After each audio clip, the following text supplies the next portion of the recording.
like ask yourself, seriously ask yourself, how many goals have I set? How many projects have I started? How many plans have I made? How many dreams have I put on hold? How many projects have I started? Till this day, some of them are just sitting in the corner collecting dust simply because you don't think they're perfect enough. You don't think they're aesthetic enough. They're not structured enough. They're not polished enough. Like, seriously, ask yourself, what are you so afraid of? Are you afraid of imperfection? Or are you just afraid of starting entirely?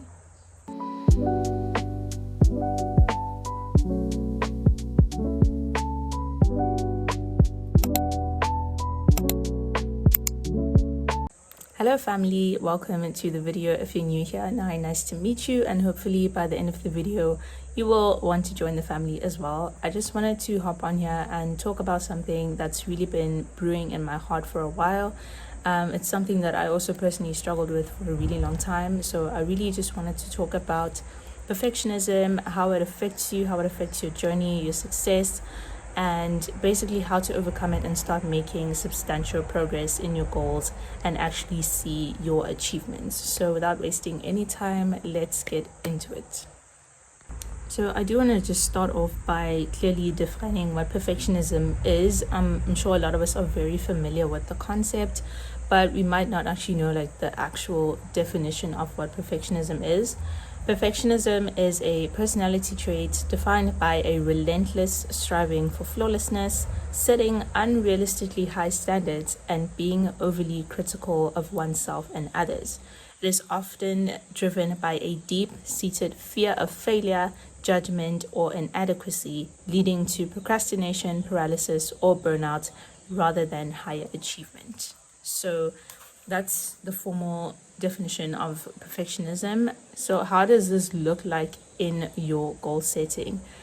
A way I like to think about this is, picture you want to build a house, but perfectionism looks like, oh wait, how do I put this? You want to build a house, and obviously when you build a house you need building blocks, materials, and everything, and then everything comes together to ultimately build the house. But perfectionism, the way I like to picture it, is obsessing through every single building block and expecting every single building block to look like a finished house, which is honestly impossible because that cannot happen. It's a building block. It is meant to be a stepping stone in a journey. It's not supposed to be the final result. Perfectionism is basically obsessing over the final product in the beginning stages.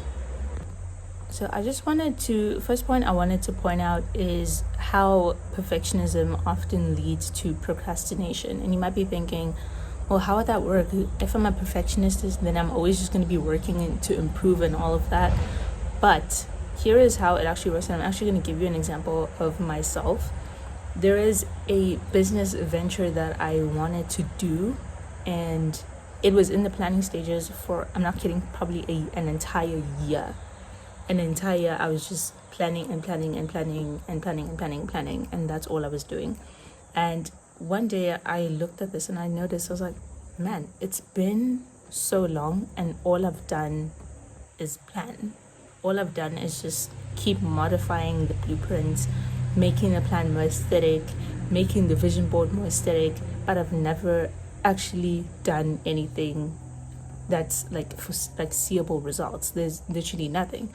So that is where the procrastination comes in, because you think, like subconsciously you think that since you're making improvements to the plan, it's also improving the thing itself, but it's not. All you're doing is just delaying, and you're using like this perfecting process as an excuse to not actually get any work done. And so the question really is, am I actually making progress, or am I actively delaying myself by constantly tweaking and modifying the plan to the point where I don't actually end up starting the plan entirely? So what I did after I noticed these patterns within myself, I was like, okay, I'm going to need to start monitoring myself. So a way I like to do this is by asking myself 4 questions. Question number 1. Is it possible to get this project started without everything being perfect?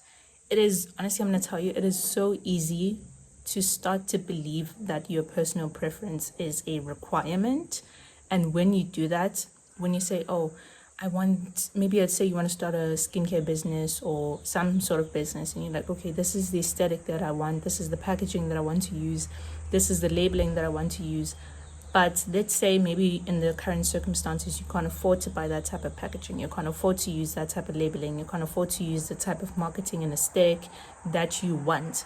So the question is, can you get started? Can you start your business without having those things currently, and then just slowly build up the capital to buy those things that you want? And if the question is yes, then just get started.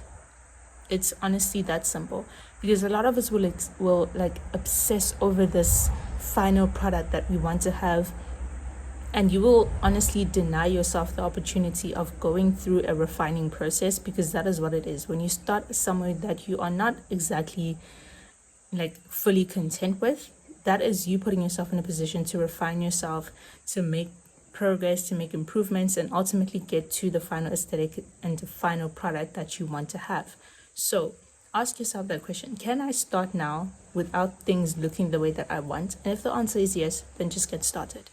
Question number 2: have I set a deadline for my planning period? Now, this is something that I started adopting very recently, simply because I noticed that I have a tendency to just plan for years on end and never actually get things started.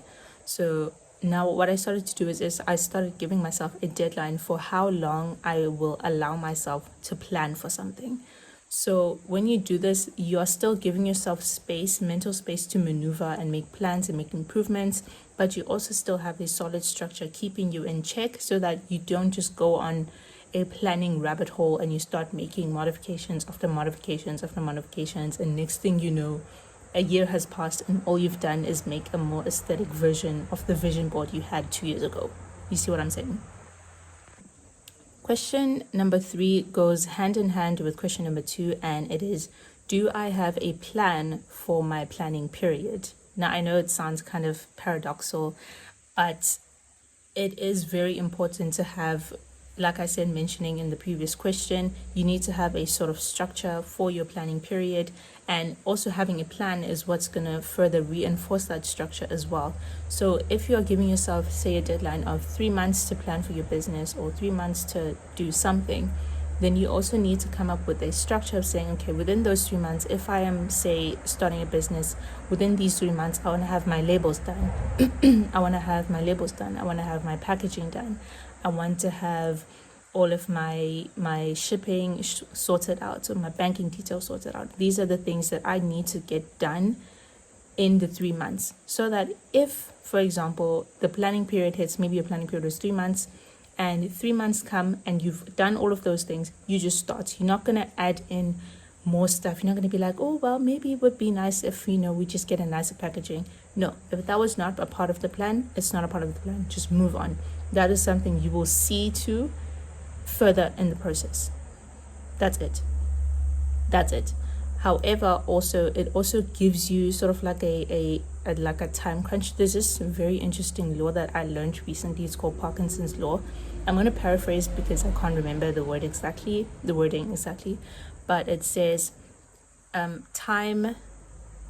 task will expand according to the time that is allotted.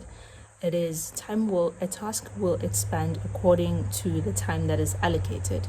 So if you are, say, for example, given 1 hour to clean your room, some way, somehow, you will find a way to clean your room in an hour. If you are given an entire day to clean your room, some way, somehow, you will find a way to honestly get it done within a day. So if you give yourself 3 months, some way, somehow, if you are disciplined, you will get it done in 3 months. And whatever you get done, that is what you get done. And everything else, leave it for the side. Leave it for the process where you actually get started. But don't be adding things in the very beginning when you haven't even actually started the project. You can't be just shoving things in there, be like, oh, what about this? What about this? What about this? What about this? Because honestly, what you're going to be doing, you're just going to give yourself analysis paralysis. You're just going to be thinking, oh, what if this goes wrong? What if this goes wrong? What if this goes wrong? And because you are thinking of so many scenarios of things that could go wrong, you end up just not doing anything at all. question number 4. Now, this one is going to be slightly controversial. And the question number 4 is, are you planning for the journey or are you planning for the end goal? Now, I want you to listen to me very carefully. If you are someone who doesn't really struggle with perfectionism or any of those things or procrastination, then honestly, skip this part. This does not concern you. However, if you are someone who struggles with perfectionism, who struggles with perfectionist delay, which is what basically this whole concept is, when you are such a perfectionist that you don't actually start projects, it's what I call perfectionist delay. If you struggle with that, this is honestly the best piece of advice I've ever received. Stop focusing on the end goal. I recently watched a podcast by Grace Beverly, and she was speaking on how people fall in love with the idea of the end results, the idea of the person you become at the very end. But somehow in the process, because that novelty wears away, we start sort of just falling off the project and ultimately giving up altogether. So the way I want to advise you to think about this is always focus on the journey itself. Always focus on, man, what am I going to gain from this experience? What joy am I going to gain from this experience? What skills am I going to learn in this experience? What am I going to gain within the journey of this, rather than at the very end, this is what I want? Because if you're constantly obsessing over at the very end, but you don't see anything around you that's indicating the end, then you're slowly going to start doubting yourself. You're going to start like overthinking. Next thing you're procrastinating, next thing you're delaying, and then next thing you just give up the goal entirely. So just don't think about tomorrow. Don't think about like years to come. Think about now. Think about, okay, today this is what I'm doing. Today this is the progress that I'm going to make. Today this is the task that I'm going to finish. And believing subconsciously, you will know that ultimately that is the end goal that I am going to. As we are wrapping up, I just want to leave you guys with 3 pieces of advice. Advice number 1, understand that mastery cannot be attained in the beginning stages. A way I like to think of this is, if you want to build the perfect car, you ultimately have to build a car, test it out, see if it passes, and then make improvements to that. But you cannot get a perfect car simply by just drawing the car and expecting things to just work out. That's how everything is made. It goes through trial and error. There are going to be things that you fail at. There are going to be things that you do not succeed at. But the point is, when you do fail, are you just going to be like, oh my gosh, I should have known? Or are you just going to be like, okay, this is a learning experience. Let me make improvements to my journey. Number 2, overcome the fear of messing up. So many of us are stuck in this loop of constantly planning and refining, mainly because we are scared of looking like we are not adequate, mainly because we're afraid of looking like we are a failure, because we're scared of messing up. And a lot of this is tied to point number 3, which is detach your achievements from your self-worth. Detach your goals from your self-worth. Detach your success from your self-worth. You are an individual. You are yourself. Your successes, your achievements, your grades, your families, your relationships, all of those things are they're an extension of you, but they are not you. So when you start attaching your goal of like, oh, I'm only good enough if I succeed at this, I'm only good enough if I achieve this, then you are constantly going to have trouble accepting failure and learning from failure, because you think that you now think that failing means that you are inadequate, that there's something wrong with you. There's nothing wrong with you.